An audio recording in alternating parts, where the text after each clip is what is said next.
ikaw pala ang tunay na anak ng Reyna Amihan at ng aking amo. Excuse me, Mr. Wanto. Tama ba yung narinig ko? Amo mo ang aking ama? Oo, Mama Diwani. Si Ibaro. Nakilala rin siya sa pangalang Ibrahim. Napakabuti niya rin kaibigan. Nakatitiyak ka ba sa iyong sinasabi? Ang mandirigmang yun? Ang ama ni Lira? Hindi mo alam? Wantok, mas mapapabilis ang ating paglalakbay kung tatawilin natin ang bulkang Labanaya. Mana sangre, mawalang galang na ngunit naalog ba ng mga dorang yung utak? Wala pang sino man nakakadaan doon na nakakaligtas. Kaya mahal na sangre, nais ko munang lumaki bago ako mamatay.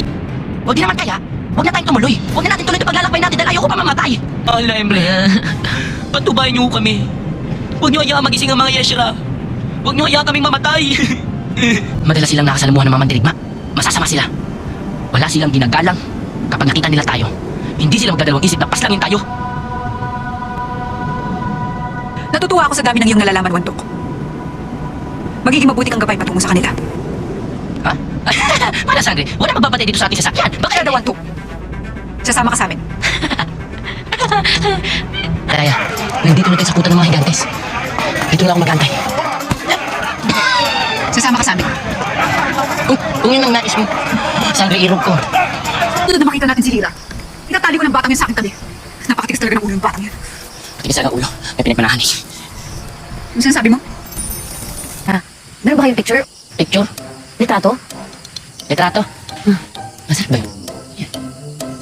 So nakakausap talaga ni Ashley yung mga pashmina, no? Winner! Salamat, Awu. Napakalaki ng tulong na ibinigay mo sa akin.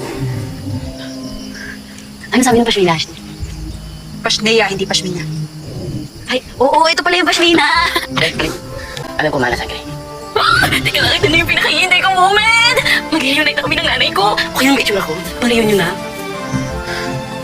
Si Ashley Alena yun? Si Elena nga. Ngunit paano naparito siya? Hindi ba't sinabi mong tinangay siya ni Hitano? Oh, bakit ako tinatawag mo, Ashley? Ito ba nagkahiwalay lang tayo na dead sa kumi? Mga Sangre.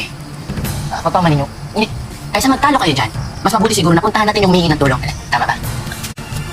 Nasaktan ko yata ako niyan. Mana Sangre. Mapapagod din at babalik rin yan dito. Gali ka na. Next time.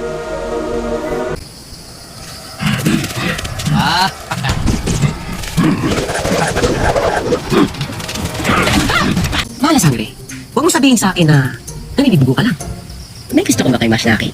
Kung ayaw mong gawin kitang nuno sa punso, tumahimik ka.